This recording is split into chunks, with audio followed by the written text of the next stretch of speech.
ہاتھ سے کسی پر ظلم کرتے ہیں, پیر گناہوں کے اڈوں کی طرف چلتے ہیں, خیالات آج ہمارے منتشر ہیں, کتنے ہم نے اللہ کے حقوق میں کوتاہی کی ہے. اذان ہوتی ہے, نماز کو مسلمان نہیں پہنچتا, آج ہمارے معاملات درست نہیں ہے, ساری چیزیں بگڑی ہوئی ہیں, سارا وجود ہمارا بگڑ چکا ہے, نافرمانی کے دلدل میں پھنسے ہوئے ہیں, گناہوں میں ڈوب چکے ہیں, لیکن پھر بھی ہمیں شرم محسوس نہیں ہوتی, خوف نہیں ہوتا, ڈر ہمارے اندر پیدا نہیں ہوتا. میرے بھائیوں, آج ہمیں ڈرنے کی ضرورت ہے. ایک وہ گنہگار ہے جو اپنے گناہوں پر مصر ہے اور اس سے کوئی اس کی پرواہ نہیں ہے کہ اس سے کیا گناہ ہو رہے ہیں, وہ اللہ کے یہاں ملعون ہے. اور ایک وہ گنہگار ہے, گناہ تو اس سے ہوتا ہے لیکن اللہ کے یہاں وہ ڈرتا بھی رہتا ہے, معافی بھی مانگتا ہے. صبح گناہ ہوا,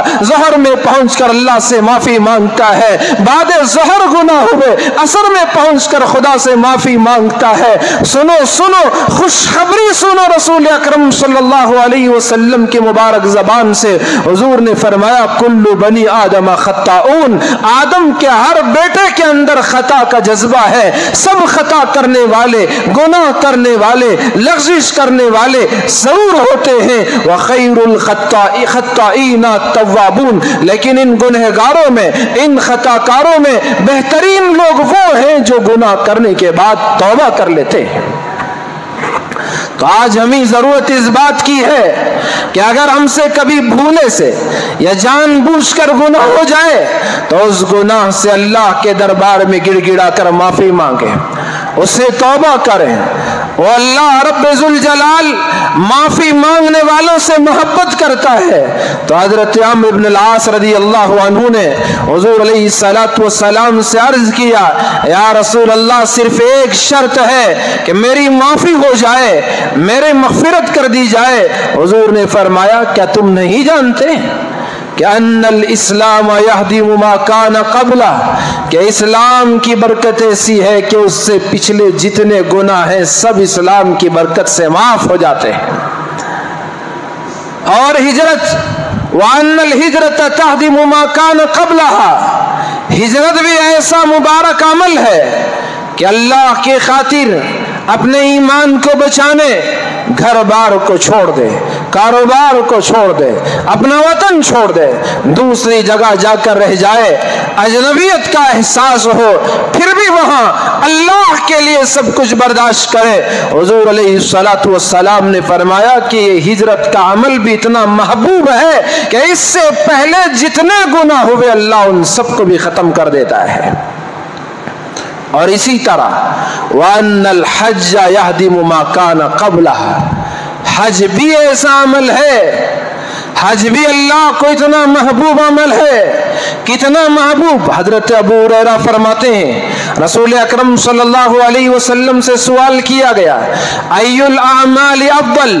یا رسول اللہ, اعمال میں کون سا عمل سب سے زیادہ محبوب ہے, پسندیدہ اور افضل ہے؟ حضور نے ارشاد فرمایا, ایمان باللہ ورسولہ, اللہ اور اس کے رسول پر ایمان لانا یہ سب سے زیادہ محبوب عمل ہے. پھر پوچھنے والے نے پوچھا, ثم ماذا, پھر کون سا عمل ہے اللہ کو جو محبوب ہے؟ حضور نے فرمایا, جہاد فی سبیل اللہ, اللہ کے راستے میں جہاد کرنا, اپنے ہتھیلی پر اپنے جان کو رکھ کر, اپنے سر پر اپنا کفن باندھ کر اللہ کے راستے میں نکل جانا, واپسی کی کوئی امید نہیں, بچا نہیں, اس راہ حق سے, اس میدان کارزار سے, اس جہاد کی جگہ سے اپنے گھر واپس ہوگا کہ نہیں ہوگا, بچوں کو دیکھ پائے گا کہ نہیں دیکھ پائے گا, بیوی سے ملاقات کر پائے گا کہ نہیں کر پائے گا, یہ عمل اللہ کو ایمان کے بعد محبوب عمل ہے. پوچھنے والے نے پھر پوچھا, یا رسول اللہ, اس کے بعد کون سا عمل اللہ کے نزدیک افضل ہے؟ حضور نے ارشاد فرمایا, حج مبرور, حج مبرور ہے جو اللہ کو جہاد کے بعد سب سے زیادہ افضل عمل ہے. حضرت عائشہ صدیقہ رضی اللہ عنہا ام المومنین نے عرض کیا, یا رسول اللہ, ہم جہاد میں شریک نہیں ہو